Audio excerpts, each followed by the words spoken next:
The point programme में आपका स्वागत है। आज हम बात करेंगे ग्रेट बैरियर रीफ के बारे में। आइए जानते हैं ये चर्चा में क्यों है। हाल ही में ऑस्ट्रेलिया के वैज्ञानिकों द्वारा ग्रेट बैरियर रीफ में बड़े आकार के कोरल रीफ की खोज की गई है। इस रीफ की ऊंचाई एम्पायर स्टेट बिल्डिंग और एफिल टावर से भी ज्यादा है। आइए जानते हैं इस नए खोजे हुए कोरल रीफ के बारे में।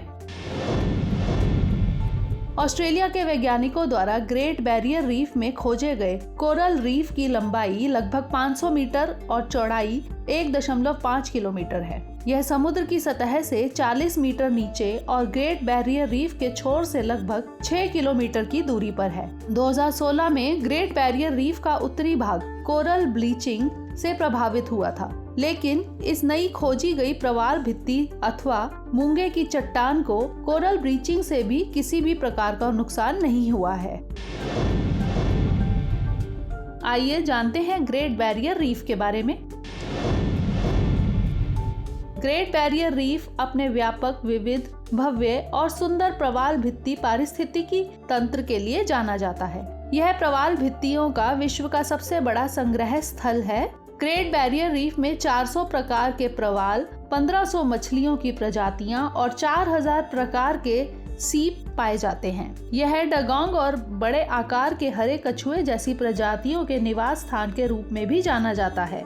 ग्रेट बैरियर रीफ का विस्तार ऑस्ट्रेलिया के उत्तर पूर्वी तट से 2300 किलोमीटर तक है। इसे यूनेस्को द्वारा 1981 में विश्व धरोहर स्थल यानी वर्ल्ड हेरिटेज साइट घोषित किया गया था। ग्रेट बैरियर रीफ का क्षेत्रफल 3,48,000 वर्ग किलोमीटर है। ग्रेट बैरियर रीफ में अलग अलग आकार की 2500 मूंगे की चट्टानें यानी कोरल रीफ्स हैं और 900 से अधिक द्वीप हैं। समुद्री कछुए की दुनिया की 7 प्रजातियों में से 6 ग्रेट बैरियर रीफ में पाई जाती हैं।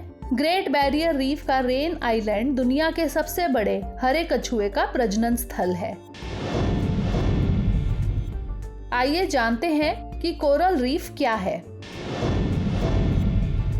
कोरल रीफ समुद्री जल में पाई जाने वाली संरचनाएं हैं जो समुद्र में रहने वाले अकशेरुकी यानी इन्वर्टिब्रेट्स जीवों के कंकालों से बनी होती है, जिन्हें मूंगा यानी कोरल कहा जाता है। मूंगे की प्रजातियां प्रवाल भित्तियों का निर्माण करती हैं। प्रत्येक प्रवाल यानी कोरल को एक पॉलिप के रूप में जाना जाता है। कोरल पॉलिप्स अपने पूर्वजों के कैल्शियम कार्बोनेट एक्सोस्केलेटन्स यानी पॉलिप्स को सुरक्षा प्रदान करने वाले कंकाल पर निवास करते हैं और ये कोरल पॉलिप्स मौजूदा कोरल संरचना में अपने स्वयं के एक्सोस्केलेटन्स को भी इकट्ठा करते हैं, जिसे कोरल रीफ कहा जाता है। कोरल रीफ धीरे धीरे बढ़ते हैं। इन्हें बढ़ने में सदियों का समय लगता है। आइए जानते हैं कोरल ब्लीचिंग क्या है। समुद्री पानी के तापमान में वृद्धि होने से कोरल ब्लीचिंग की घटना होती है। जब पानी बहुत गर्म होता है, कोरल स्वयं को जीवित रखने के लिए तापमान में बदलाव, प्रकाश या पोषक तत्वों की उपलब्धता में कमी होने पर अपने ऊतकों पर आश्रित सहजीवी शैवालों को बाहर निकाल देते हैं, जिससे कोरल पूरी तरह से सफेद हो जाते हैं।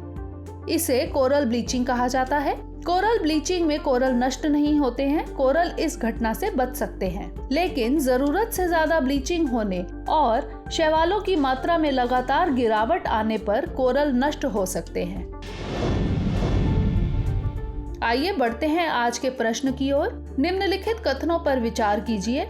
हाल ही में ऑस्ट्रेलिया के वैज्ञानिकों द्वारा ग्रेट बैरियर रीफ में बड़े आकार के कोरल रीफ की खोज की गई है। दूसरा, इस कोरल रीफ की लंबाई लगभग 500 मीटर और चौड़ाई 1.5 किलोमीटर है। तीसरा, ग्रेट बैरियर रीफ को यूनेस्को द्वारा 1980 में विश्व धरोहर स्थल यानी वर्ल्ड हेरिटेज साइट घोषित किया गया। उपर्युक्त में से कौन सा यहाँ से कथन सत्य है या फिर है? ए केवल 1, बी केवल 1 और 2, सी केवल 2 और 3, डी 1, 2 और 3। अपना उत्तर हमें कमेंट सेक्शन में जरूर भेजिएगा। अगले सेशन में दोबारा मिलेंगे किसी नए टॉपिक के साथ। तब तक के लिए धन्यवाद। हमारे वीडियो अंग्रेजी में देखने के लिए फॉलो करें हमारा ही दूसरा यूट्यूब चैनल दृष्टि IAS इंग्लिश।